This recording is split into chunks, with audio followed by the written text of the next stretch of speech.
Hello, everybody. My name is John McAuliffe, and welcome to tonight's launch of New Poetries VIII. We have 5 brilliant poets from the book reading tonight. And this, of course, is the book that we're going to be hearing Benjamin Nehammer, Nell, Maryam Hessavi, Chad Campbell, and Stav Poleg reading from tonight. We're really excited by these poets, and we're delighted there's such a great crowd here again tonight. Some of you have been along to Carcanet events and to other New Poetries launches already, and you'll know we like it very much if you can use the chat function at the bottom of your screen. And if you just click on that and say hello and tell us where you're watching tonight from. And there should also be a link in the chat for those of you who would like to buy this, this terrific anthology from the Carcanet shop. Over the past few weeks, we've had almost more than 500 viewers for these launches. And one of the questions which has come up in the Q&A on a number of occasions has been about the editorial process for the book. And we've often had questions which have been for the poets, which they've loved answering, and comments for the poets. But we thought tonight that myself and Michael Schmidt, my co-editor of the book, would begin by talking just for a couple of minutes about the process for making a big anthology like this. So I might ask Michael to turn on his camera as well. Michael, I guess that I might begin by asking you the question, which is, when did it become apparent that there was going to be a New Poetries VIII? What was the triggering impulse this time? I think there were 2 triggering impulses. One was that I had identified about 14 poets that I really wanted to publish in a New Poetries anthology.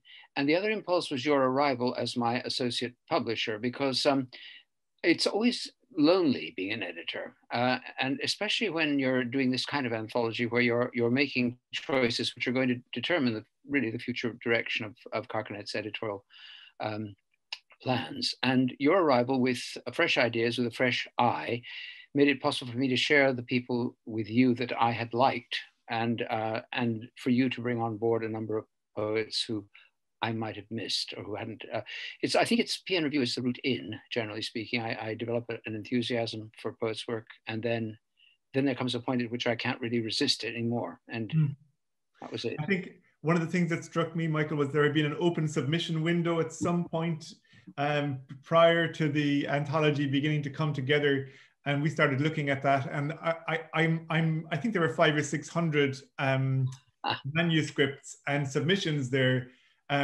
which we swapped over, and we kind of had conversations about, I suppose, how many of them were good and interesting, but the freshness of some of the poets and the way that they were able to write a series of poems which made their own noise was what we were, or that was really taken by when we were reading so much work at once.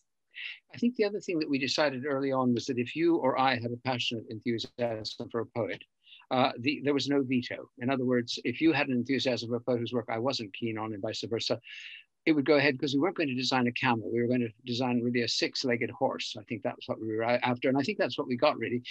In the end, all the 24 poets in the book really do appeal to me. And reading them in manuscript and proof, I became more and more excited, largely at their diversity, you know, and there's so many different styles, so many different approaches to form and to the language, and so that was a joy. And I think you as a teacher and I as a teacher also, some of our greatest excitements are to bring forward poets whose work we have seen develop and whose work we believe in.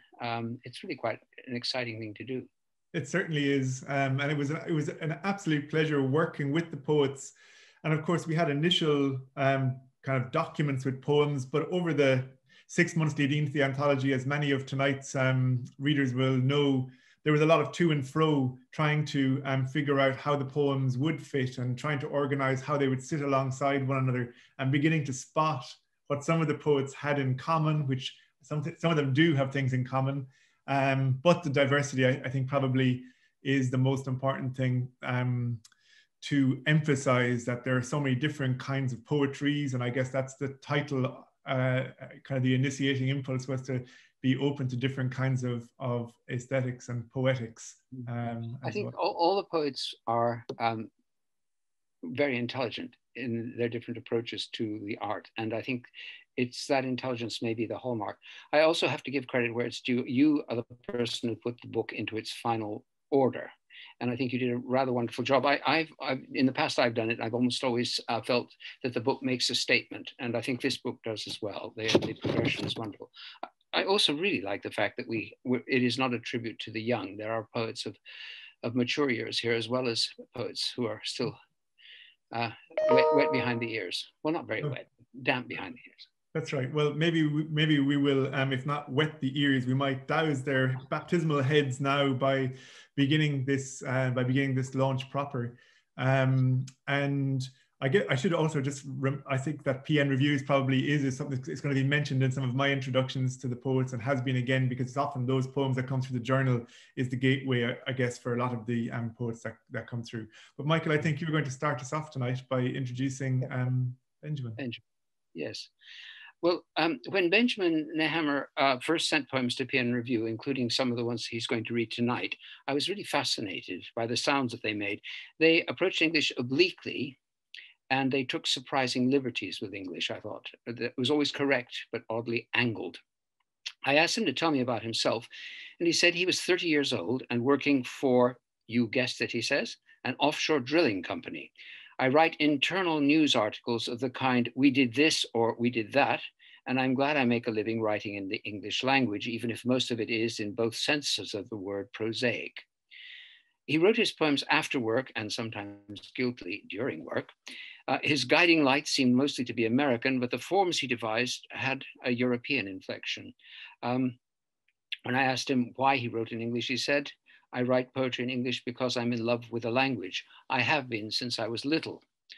That's a good enough reason. To have perfected the language in such an individual way takes a rare kind of genius. I wanted to learn as much English as I possibly could, he says, and kept a journal of strange and exciting words that I would continuously update. Words like lacuna, fribble, and ornery. The same excitement happened with Spenser, Shakespeare, Hardy, Melville. And of course, Conrad had a similar weakness, as did Nabokov. But Benjamin's transformative passion seems to have been Wallace Stevens. Harmonium, he says, made me want to write poetry, just as later Shelley, Yeats, T.S. Eliot, Elizabeth Bishop, and John Ashbery did. I never attended any writing workshops or MFAs, and sometimes struggle with the idea that I was never taught the fundamentals the way a graduate of creative writing would have been. I responded, this may not be such a disadvantage as you imagine. Benjamin's poetic godfather is Andrew Latimer, who also contributed to New Poetries and is now our editor, and he focuses on the poem Detached Retina. He says, there is something Stevensian in the rhythms, in phrases that spool out naturally yet carefully, as thoughts do, guided by the breath. Rarely does a phrase run for more than 5 or 6 words without running into a piece of punctuation. It is as if his bright images and bold assertions are only as true as they are short, or if they went on longer, they might prove false. Over to you, Benjamin. Thank you so much, Michael, for that wonderful introduction. It's such an honor to be in the PN Review, and it's been such an honor to be in New Poetries with so many wonderful poets. Just a quick disclaimer, during my reading, we may hear crying, but please don't be alarmed. It's only my son. We've just put him to bed, and his grandmother is on the case.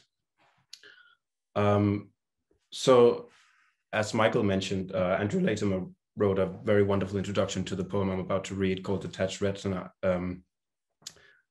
I won't try to improve on that introduction, except to say that the image of the kimono is stolen from a James Merrill poem called The Kimono. Detached Retina. Love is the thing. It walks over late at night to breathe in the fine blues of his wardrobe, to watch, as if over the stirring of tea, the shaking drifts of white, the steam lifting itself across his pinkish belly, his seemingly useless locales, armpits, say. He sees small bodies of pine, pink limbs needled against the rimless sky, a flash to whiten his squiggly reds. No idea what shifts beneath the pattern of what is, what paints birds' feathers, what lights the morning in his streaming kimono, flashes over stone. Half blind, he waits for changes in the gray edges of his thought, a bronze light submerged. Some clarity is known to him, how one weaves.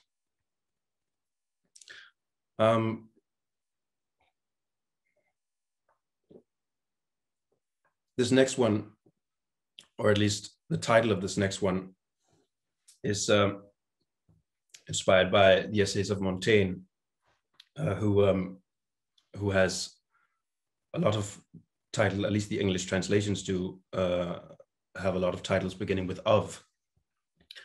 There's a favorite of mine is named simply Of Experience, which I've always found a very bombastic title. I enjoyed the idea of writing a poem with the same sort of academic sounding title, but about a man who could hardly order anything in a restaurant.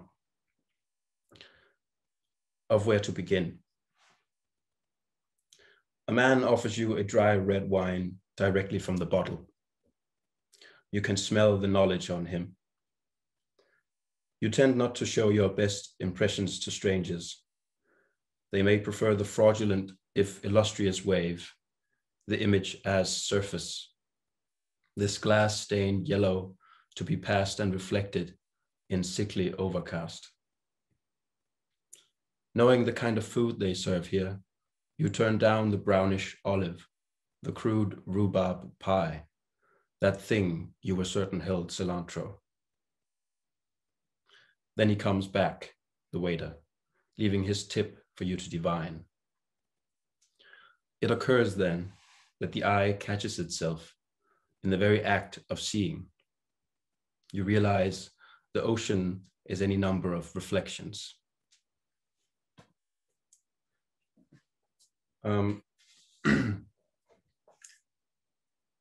This next one could be titled Some Weather, or it could be more, I suppose, idiomatically titled Some Weather, as in some weather we're having.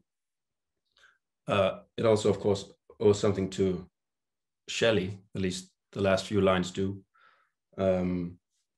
His Ode to the West Wind, where he says, drive my dead thoughts over the universe like withered leaves to quicken a new birth. Some weather.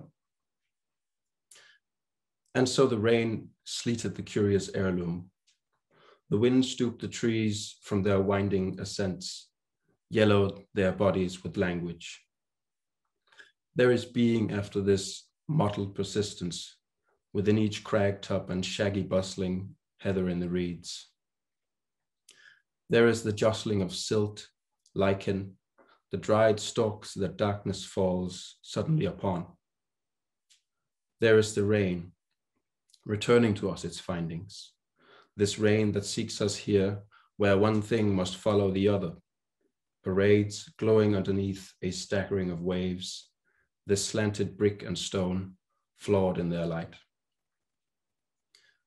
There is this rain that clouds these cities in sequences of ash heaps and scraggy lows.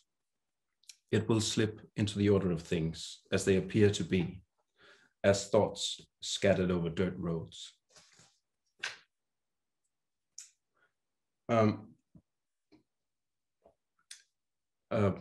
Padraig Regan, another wonderful poet in this anthology, had such wonderful poems about food. And I immediately wanted to write about food though so far I take solace that this poem contains at least both an apple and an orange. Things as they must be. Then on the way we left behind the apples and their blossoms, the system threatening to change most things into something else. The assembly of fruit stands, withered and browned. The idea of time simply passing along the edges became the dust-slathered roadsides, ineffably streaming into view.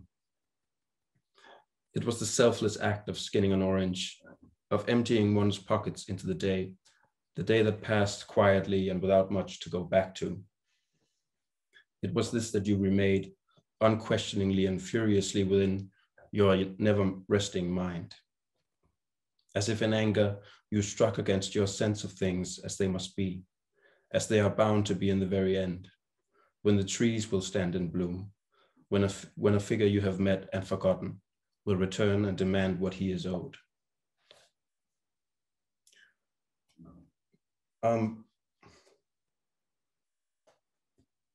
This last one,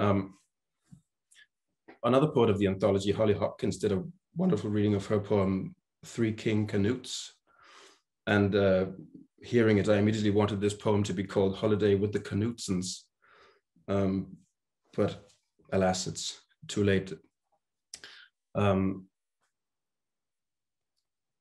It remains Holiday with the Canutsons.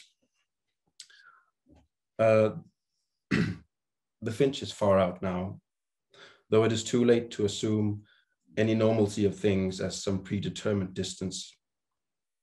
The finch never leaves much behind, though it returns for whatever it was. I was once here as well, present for the return of finches, all yellow-breasted yolks, impossibly alive between this coldly lit summer house and some purplish distance. Thank you for listening. That last poem Benjamin read was the very first poem of his that I read, and I loved it and sent it to various people. And I didn't mention the word Denmark. I'm very sorry, Benjamin. That is the place he is speaking from. Our next poet is Nell Prince. Nell is a master of synesthesia. The title of her Fallen Maple Leaves poem, The Syrups in the Sound, is a pretty good indicator, or The End of Ragwort 1940. It has the go, go, gold of sax, and the poem The Record Feels the Needle, whose title, like most of hers, is so unsettling and arresting. Nell handles free verse, blank verse, and rhymed stanzaic verse with equal relish and skill. There is music, allusions to music, as well as prosodic effects everywhere. One poem is entitled Plectrum My Ribs, where a plectrum is a verb with a rib cage, the instrument played. A love or after-love poem. It reminds me of the old American college drinking song where we are invited to tickle a tune upon the pianola, but here it's rather more sinister. She's propelled into poetry by John Donne's The Sun Rising. She says, I was captivated by its perspectival shifts, as well as the casual teasing subtleties of the speaker. Donne woke in her a love of poetic conceits, and her poems are full of surprises, which are also apposite and clarifying. A love of poetic form, traditional, metrical, and rhyme form, has stayed with her, but not ruled her, it seems to me. Her mastery of traditional and invented forms gives her free verse a distinct authority, and her line endings a refreshing rightness. Breaking apart traditional form, she writes, often feels like a chaotic reordering, an unconscious intersection of image and sound. The poet writing does not know what the poem wants to say. She has to follow where it leads and hearken to its energies and demands. We're a long way from conventional self-expression and self-projection. Not knowing is itself a muse which requires what Nell calls practiced solitude.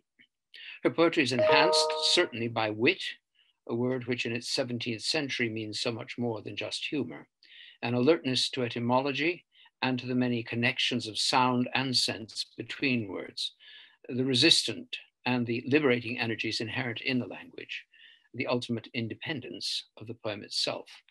Nell, would you like to read for us? Hello. Thank you so much, Michael, for that incredibly generous introduction, and to both you and John for including me in this anthology. The first poem I'm going to read is called Isle, and it was inspired by a very well-known painting called Isle of the Dead by Arnold Böcklin, a Swiss symbolist painter. Isle. Why cypresses? What is it in those thin shapes? And so slim dark against the cliffs, they come up like a sharp green fire, an elven cunning to their wild tops. What is it that strikes the spirit as we contemplate that wood? Is it that no light has snuck through? Or is it the weirdness of its bent height? The fact it grows above the rock, pillar-like, compelling us to forge a path. We're hooked to their dark authority, their stern, impartial beauty. These are our judges before the bone silence, the no return. The syrups in the sound. The maple leaves crunch best in frost, all up our drive they've lain for weeks, at first as purplish and airy heaps, kick upable, lightness still in them, spiralized, shifted, dragged by gusts, some hefted off to neighbor roads, the rest left whispery and weightless, in downpours going dark and shiny skinned. One yellow one I saw had cut the rain, its brimful blurred migrations, moving cloud that bloomed in wordless pass, held still inside the leaf's thin grasp, its grip a day or so to last before more wind, more crazy rain smashed in its pool, and with it parts of vein and margin lost. All leaves were lessened into Eton silks, in palm were almost nothing, thin as web, ragged as sapphic verse, fragmented skins, gold cells gone dark like blighted honeycomb. The whole road browned, dulled with growing cold. I'd go out late instead and pick out stars, ones where the leaves had been, that shone nestled like fruits between the forks of maple roof. Here were fires that carried on, brightness unshed. From so much mass loss to these, I turned my thoughts, forgot the paths compressed and muddied dank until 1 week of January frosts. Then walking down the road, not listening at first, I came to hear its tonic crisp, like breaking sugar lumps, each crunch a maple leaf, paw-edged, blade stiff with ice, that cracked right through beneath my feet. In that one sound I heard the summer's slow, soft voice, its sweet preserved, brought back to me green life amongst the cold, the bare shadows of trunks.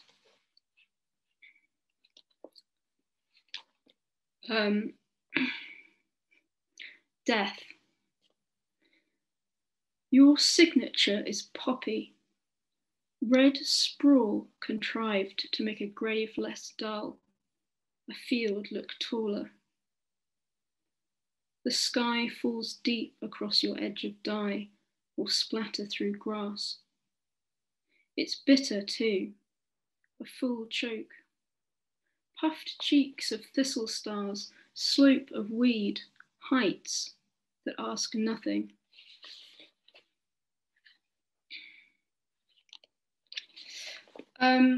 This next poem is called Darth Symmetry, and it was inspired by a very strange walk through Highgate Cemetery in London, which is just the best graveyard if you ever get the chance to go and visit. It's so odd. Daft Cemetery. There's something ivy at work, a vast fuss which gets to whispering amidst the rocks, then crooked to a fault, The path leads down amongst the scrum of crumbling graves and odd plots with weeds. Picking my way through, I can't keep a straight face. Have to laugh, blurt out against nothing, trip on a stray root scrabbling. Words chip into silence. It doesn't give. Only light there is comes from a mass of leaves. There, he jests, a bird, a robin, hopping branch to grave and finding death as much a lark as me. I nod and follow him to somewhere outer, lighter. I walk out whistling. The last poem I'm going to read is called The Fountain. The fountain's quick, transparent harp is pulsing as I read. Each string connects to light and loops unsharp in splashy angles, slipped notes free to scatter over asphalt sparkling. With shrieks and giggling, 3 kids race through its music maze. They play a sloppy circle with their hands. They reconfigure, twist the spray to spout scattershot, go haywire across the pavement.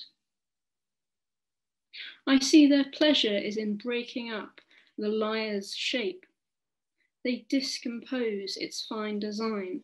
They chop and cup each jet, reroute and split what flows into a flashy wreck. Anarchists. They dash the sequence protocol, obstruct the water's synthesis. They flout control, force off course with arms and legs the fountain's harmony. What reigns here now is sheer glow. Thanks. Those are fantastic, Nell. Thank you. Such beautiful, alert poems. I'm going to introduce our third poet tonight.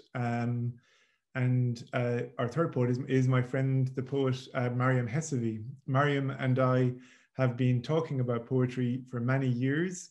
She studied at Manchester and took poetry workshops as part of her undergraduate degree and her MA degree. And she has subsequently, over the last number of years, been a part of the great Poets and Players Collective, who have commissioned and curated so many great readings here in Manchester at the Whitworth Gallery. When I was working with Maryam on the New Poetries anthology, I started to appreciate all over again the integrity of what she does.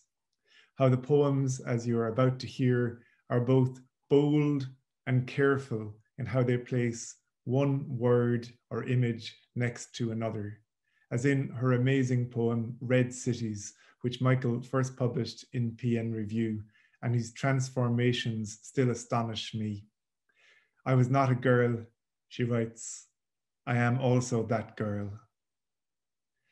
In a short piece on Maryam's poems, the poet Mina Gorgi writes about her use of Farsi, and she says, Hessavi plays knowingly with the estranging effect of language, moving between familiar and strange, rose and liver, petals and stars, intimate and distant.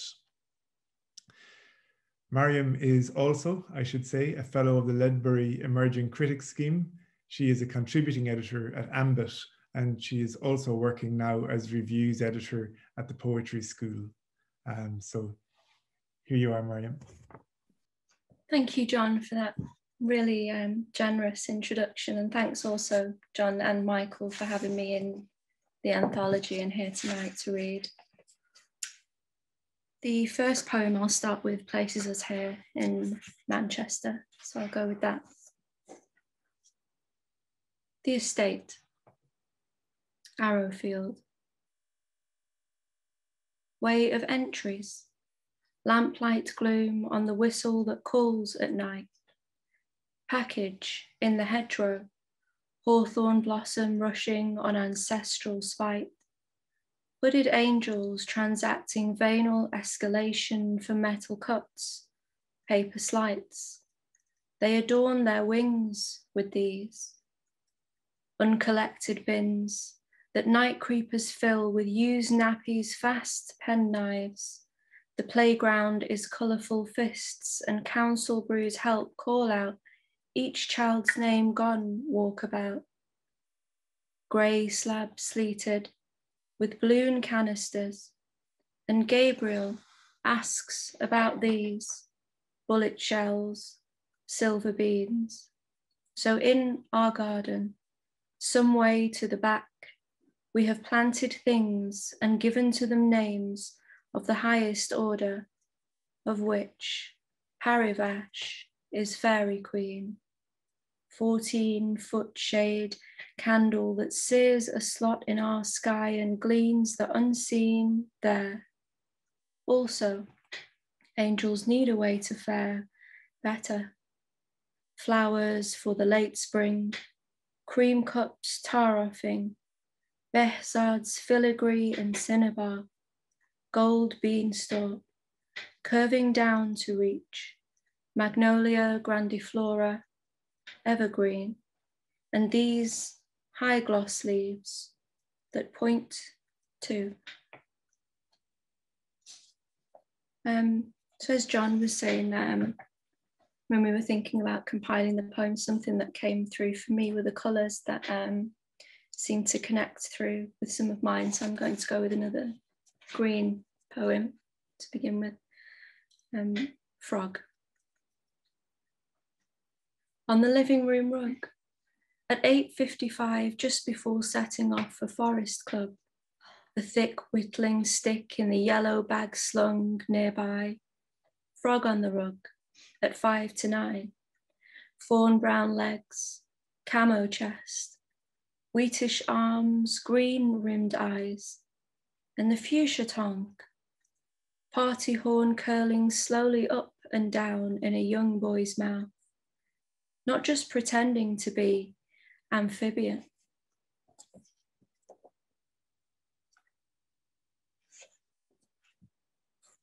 So the next poem I'm going to read, I think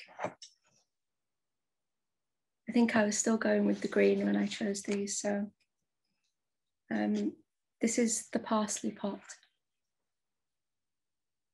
And the fern curling at the tips, the blue bottle landing, looping, green metallic glass, matte wing, how life comes out of it, as big as mine, an eclipse of our bodies as we sit watching Elizabeth's rose bobbing its heavy head as the breeze blows, yellow.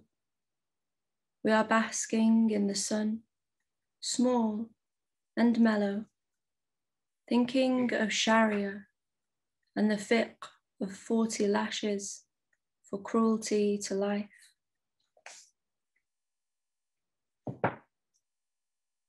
So the next poem I'm going to read is one from a sequence of poems that I'm writing that have turned out to be, or that feel like windows into stories, characters that look towards or place themselves in Iran. Each of the poems ends with a word, the word diga, which is another. So these are just one story after another and another. The poem I'm reading is called Sepida, which is an Iranian name, but also can be translated as the breaking of dawn or twilight. Sepida. There is a small village near Shiraz, cracking by the mountain's foot, pinning down earth. There is a girl. She has letters which she speaks to Einstein through, translated into stars. She has been banned from standing in the mountain's palm at night by her mahram, who has no or little time. She has married a man with a PhD, so she can fly far to the US to study constellations. Arno Sheh invited her. Diga. The final poem I'm going to read is the one that John mentioned. This was a commission written for Poets and Players some time ago. on the theme of reimagining the city. Red cities. I came to this planet Earth with cherries hanging on my ears, and I was not a girl. I am also that girl. I followed the path of the horse's gallop by a sitar that played without strings, and I was not a musician. I am also that hand that plays. The man dropped a coin for my sound. I am that man. The glint rolled as sound loaded a horn so loud it banged, and worth was fashioned. Well, I am a bursted eardrum. The ear felt, wind sigh past, wind cuts across the ear. That ear is me. The ear is a house that rests on water with stilts that wobble. Those stilts are me, and that house belongs to me. Mine is my name and my body. The body is me, where no maps are drawn. The pencil belongs to me. I am the belonger, and he is mine and me. Mine is a home of cherry trees, and they are sharpened. I am the stone from one eaten. That meal is me, and I kneel before the mouth that does. Teeth are me, gums, the tongue is enough. I am taste buds, and they flower an orchard every June. I am June. My mother is June. June is a place over bitter seas. I am that. I do not sail past blue lines. Thank you for listening. Thank you, Maryam. Great to hear those poems. Chad Campbell has been living in Manchester for more than 4 years now, having previously lived, among other places, in Iowa and Toronto. He is a traveled man, and his poems absorb the language and texture of the places that they visit. What's most notable about Chad's poems is that they so steadily set up structures and tones which can absorb, without losing their balance, almost anything. All kinds of ideas and new images, entire worlds that would otherwise be lost, get into these poems. They seem to congregate in their often elaborate stanzas, rhymes, stepped lines, syllabics, repetitions which become incantatory and often seem to make me look and look until I see. Our friend Evan Jones, whose work first appeared in the UK in New Poetries VIII, wrote this about Chad's poems. There is none of the alienation or irony one might expect and grow bored of. Campbell's poems begin in a solitary sadness, and the moral of the story look to, quote, divide the aloneness, as they will, I hope, do for us now. Chad's own full poetry collection, Nectarine, which will include many of the poems in New Poetries, will be coming out later this spring from the excellent Canadian press Vehicule. But for now, we're going to hear Chad reading from the poems in New Poetries.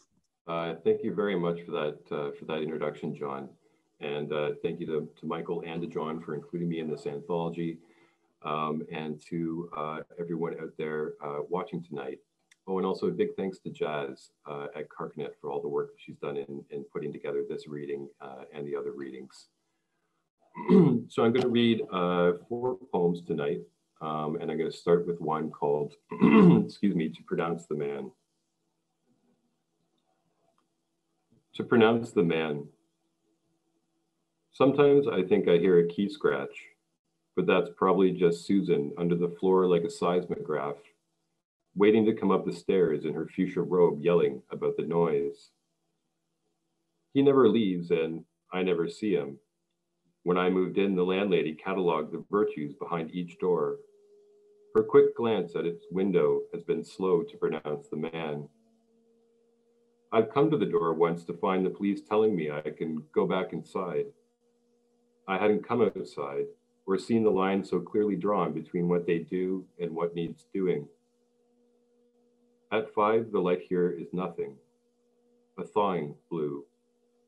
I saw him then, wading into the sun like a wave of glue. He who even then must be father and daughter to himself, mother and brother and son.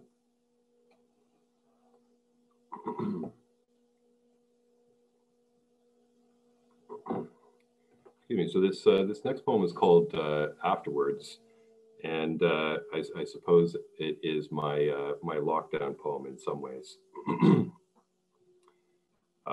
Afterwards. The streets were very quiet. Traffic thinned. People walked less and less outside the windows. Trees knew nothing. It was spring, and each bud unraveled its pale green-yellow hands. The sunlight sat in their hands. That ice cream truck I'd learned to hate, ringing its bells even when it was raining, rang its bells. And then they didn't ring. There was almost nothing on the shelves. We moved the bed into the living room and the living room into the bedroom so that you could close the door and work. My friend from Milan grew thick and sad. Months, he said, before he would see his parents. He played the drums on a pillow with a spoon. You told me just before it began to happen that you hadn't been happy here for months. There was nowhere to go. People walked by less and less. You opened and closed the door. I stood by the door, my hands unraveling.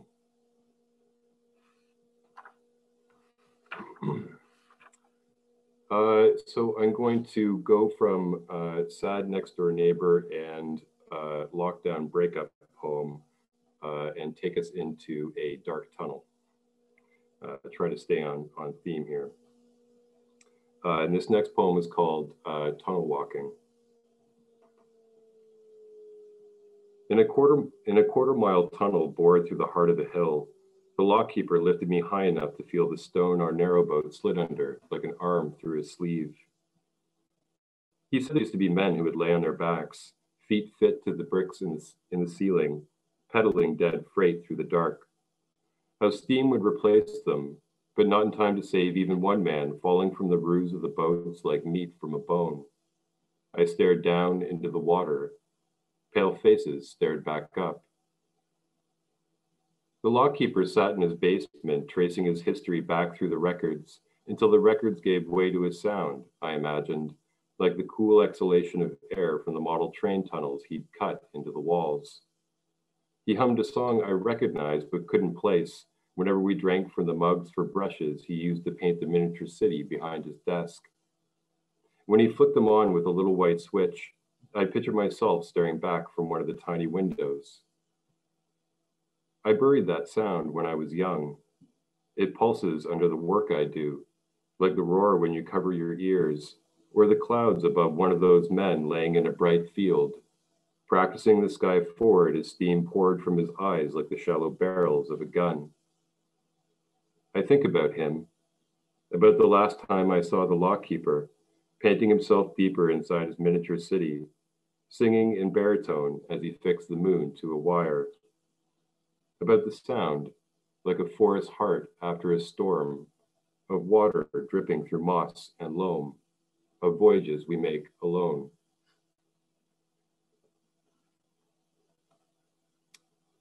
So the last poem that I'm going to read is called A Tin of Oranges.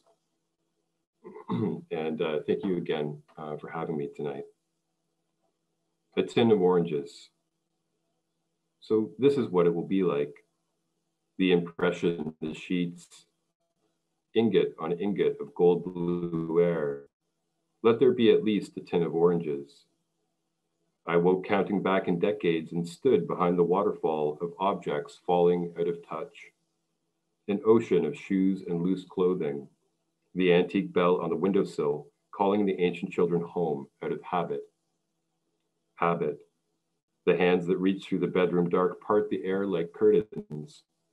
But I was already sailing past my last day, the bed of birth in the hull of a ship on a sudden sea, my body folded like the clothes across my knee. Thank you so much, Chad, for a lovely reading. Our next poet is Stav Poleg, and I should probably mention Israel to begin with, rather than saving Denmark for an afterword. Stav likes longer poems, the large canvas, and there is a lot of color in her poems, natural and painted. This evening, she's chosen to read mainly poems with shorter lines, but she masters a long line too. The demanding forms like the sestina are certainly within her grasp, and she writes them with ease and surprise. She likes kidding, the serious kidding that lets the inventive tongue transform things like arrow to error. Her poems engage naturally with philosophers and philosophers of language. She refers to Wittgenstein, and her English is sometimes syncopated in the way his aphoristic sentences can be, the evocative missed beat. Each of her poems is a kind of system, complete in itself, structured with repetitions of words or rhymes. Poems relate to one another as well, so that together they make sense in a literal way. There's something fin de siècle about her tones sometimes, her references. She's late symbolist, a female flaneur whose tones belong less to her own voice than to the heightened settings she selects. Introducing her work, she writes as an I, watching herself as an I. The I watched is doing things, and the I watching interprets what she does, not as an exercise in exploring intimate feeling or identity, but so as to understand or infer the world and how it works through language. I find the poems intensely moving. They take me into language, and that is a sufficient dimension of its own, it seems, in these writings. Playing with and against motion, she writes, sometimes I think that this is the main thing I do when working on a poem. The poem becomes a ball that I toss up into the air, trying to keep it hovering, moving forward and further. But that metaphor she has deployed isn't stable yet. She adds, or perhaps I'm trying to turn the poem into an engine so that at some elusive, unpredictable point, I'd be able to let it take off. She likes the ball image. The ball flies forward, but the backspin comes so that when it hits the floor or another object, its deflection is a surprise. Then the language hits the enjambment and recoils to the right-left margin, and there is a surprise. There's a strange dynamic with unexpected consequences as it moves forward again. She's a poet who wants an audience, not to show off, but to share in the experience. Lockdown must have been especially difficult for her. Her imagination must work twice as hard, first on the poem and then on the poem's context. The person who is to catch the ball or return it with a racket or deflect it with a look. Over to you, Stav. Thank you so much, Michael, for this generous and kind introduction. It really is such a pleasure to be part of this incredible anthology. The first poem that I'm going to read today is Circles. And for me, this is a poem that tries to capture grief and loss that one experiences as a child, and the way this grief keeps moving in circles, back and forth, regardless of the passing of time. And the poem begins with a quote from a poem by W.S. Merwin. Loss has a wider choice of directions than the other thing. Circles. Now, as the rain turns into sketches of rain, a girl draws a circle on the quick yellow sand. In the picture, the sea is another quick second.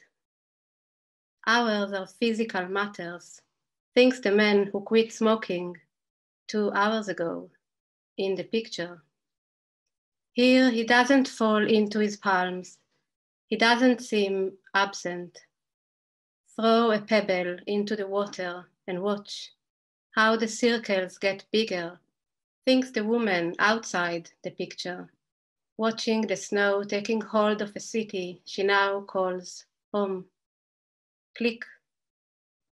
2 glasses of water waiting to happen. 2 dragonflies, blue and quick blue.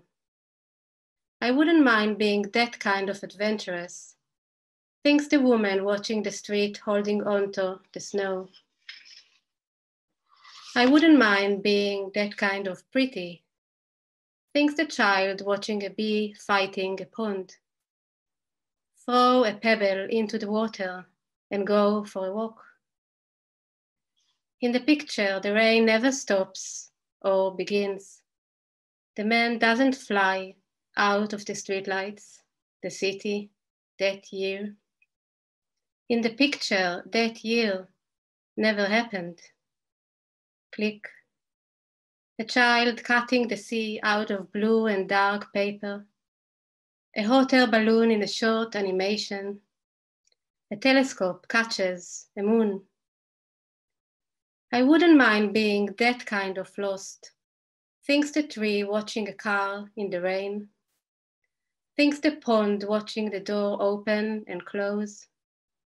Thinks the picture taken again of a circle turning into a hole.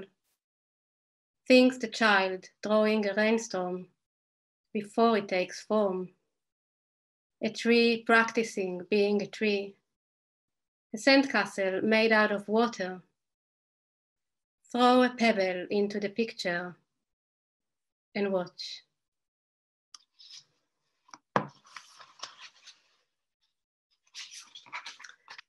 The next poem I'm going to read is after a painting by Diego Velázquez, which is called An Old Woman Cooking Eggs. And I think this poem moves between 2 opposites. One that says that art is everything, and the other that says that whatever it is only art. And I find these 2 opposites very helpful when I'm engaging with work of art, and when I'm, as well as when I'm engaging in the process of writing. And I should also mention that you can see this painting as well as the poem on the Scottish National Gallery's website. I'm letting Velázquez. I'm letting Velázquez come up with the questions. Does the absence of blue resonate with the sound of imminent rain? Is the extraordinary yellow a tad too rebellious for the sole illustration of yoke as a symbol of how easy it is to draw one's attention, to mistake every circular shape for the chance of a moon? Things are holding together quite well and are going to break any second, I reckon. But I'm letting Velázquez come to terms with the non-accidental theatrical darkness around the impeccable setting of spotlights, the 2 central figures, the knife turning the plate into a compass, the spoon almost touching the burning clay pan, the circle in circle of the brass vessel just leaning under the boiling oil center of drama and light. Here's the palm holding an egg, as if holding the shaping in progress of a non-elegant thought. Here's the boy carrying what must be the heaviest moon. But I know Velázquez would say, I'm going too far. He'd say, I forgot to give the 2 characters space. Let them be there and not there, each to their own world of intentions and unanswered calls, each to their own constellations of arbitrary objects floating from one wall to another, like an empirical study in darkness and play. If you tell me a story, he'd say, how the glass bottle goes with the way he's avoiding her eyes, or how the red terracotta brings the light into action until everything falls into places, I'm out. So I'm letting the sounds own the space for a while. The wine poured into a goblet. The door opened and closed like a possible action on hold. Then he comes back, puts his hat on the table. No, he says, only kidding. It's seriously raining out there.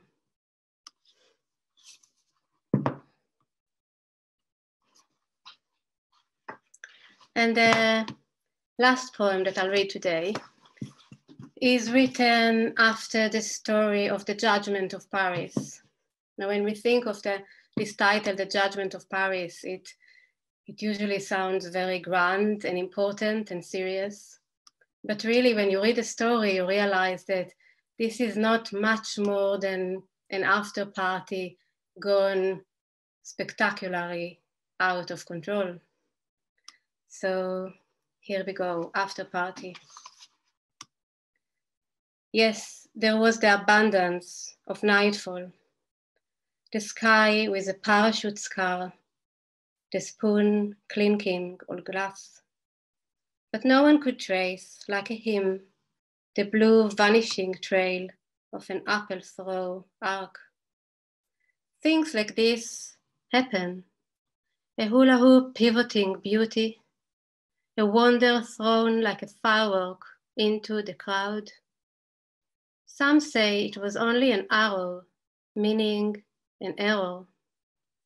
Others swear they could hunt down the deepest of sighs, that the transformation from an apple into a question was inevitable, that the answer was no more than a boy offsetting fire with sci-fi animation. I mean, what would you choose?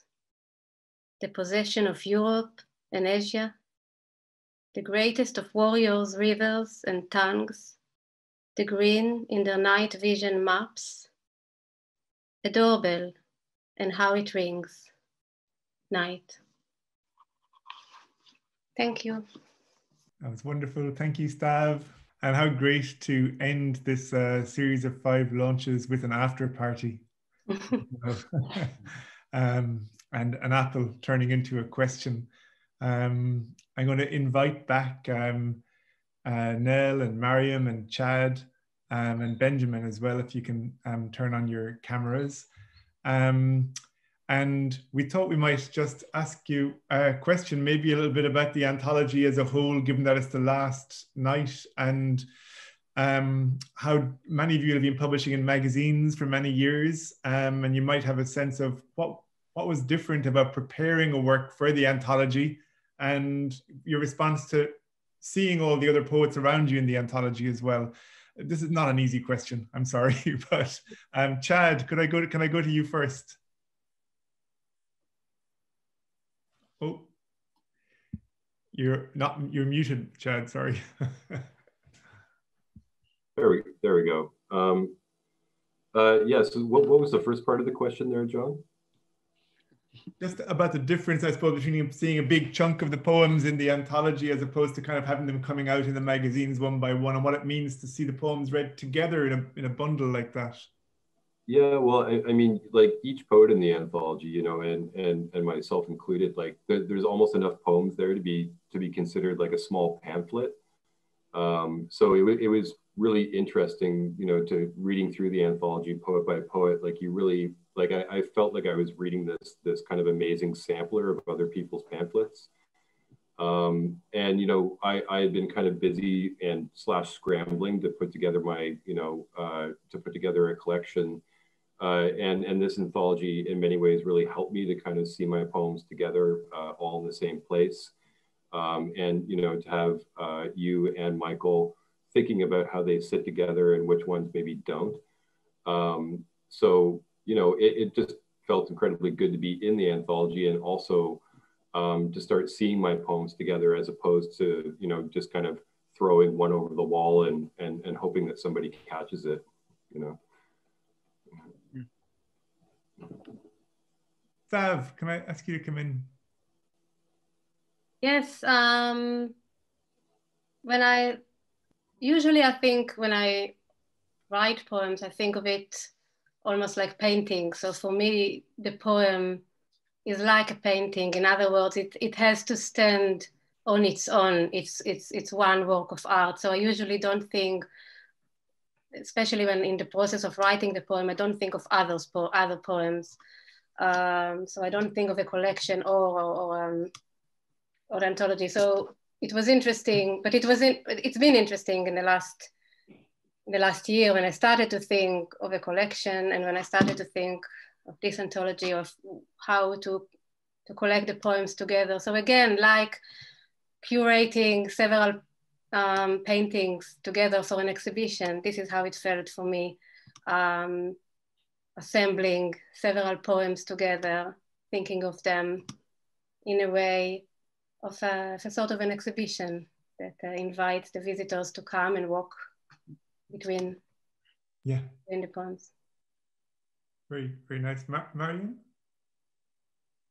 Yeah, I mean, I think what Stav just said about the paintings, and for me, that was really interesting to kind of draw on some of the colours and threads through that, and the visual aspects of poems that I've written maybe 2 years ago and edited more recently, and then other poems, and to see some of those threads still connecting. So I really, it was nice to see that, and strange actually to see them alongside one another. And something else I've enjoyed with the anthology as a whole, I think, is that whilst, like you said, John, there are so many similarities, because unlike another anthology where there's usually a thematic thread running through, these are so different and they're not like that. And I think the contrast is really nice. So there's, it's refreshed every time you move from one to another, and it really brings out, I think, some of the poems and the poets. Yeah. So yeah, I've enjoyed that. It is so funny though, like, there are maybe a dozen epigraphs in the entire book, and 2 of them are by W.S. Merwin from Stav's work. Nell. Oh, I think I was muted. Yeah, I think it's really interesting the way you're talking about paintings there. I find that it's sort of either or sometimes, isn't it? When you're writing, you either get an image that starts something off and you follow it through, or it's perhaps it's an image that turns into a sound, and it's sort of when you start to get that balance between image and sound, then it's going in the right place, and it's interesting to see how different poets kind of highlight one or the other sometimes. But I think for me there's such a kind of range in the anthology of both, which is really interesting. Yeah. I think you're muted. Benjamin, sorry, I wanted to finish with you, and I'm going to hand over to Michael. But yeah, I think the pamphlet analogy is close to how I felt about it. I also think I just sort of tried to show, I guess, to the extent that I have range, I tried to display the different things I think I can do. So I think there's also just a tiny bit of trying to show off a little in this sort of thing, at least for me. You do it very effectively. I think all of you shine in very different ways, and a lot of different lights seem to come from this book, as has been the case in all 8 of these anthologies. And I very much look forward to the books that will flow from this anthology. And I hope you enjoy assembling them. It's been a real joy working with John, and obviously a joy working with Jazz as always, and a huge pleasure to welcome you onto the very small but very well-meaning and well-established stage of Carcanet, and you bring so much new life to it and to our readers. Anyway, thank you very much, and thank you, and good night. And I should just remind everybody before we say good night that next week is bye. Sorry, I meant to say bye. That doesn't mean bye. It means bye. We have the sampler which Chad was talking about One of the first of the samplers turning into a book is going to be Isabel Williams next Wednesday. And then the week after, Victoria Kennefic, who, like Isabel read in this series a couple of weeks ago, will be launching her first book, Eat or We Both Starve. So that's March 24th and March 31st for the next 2 nights. We might see some of you there, but thank you all for coming along tonight. And thanks to the poets. And it's been such a pleasure hearing you tonight.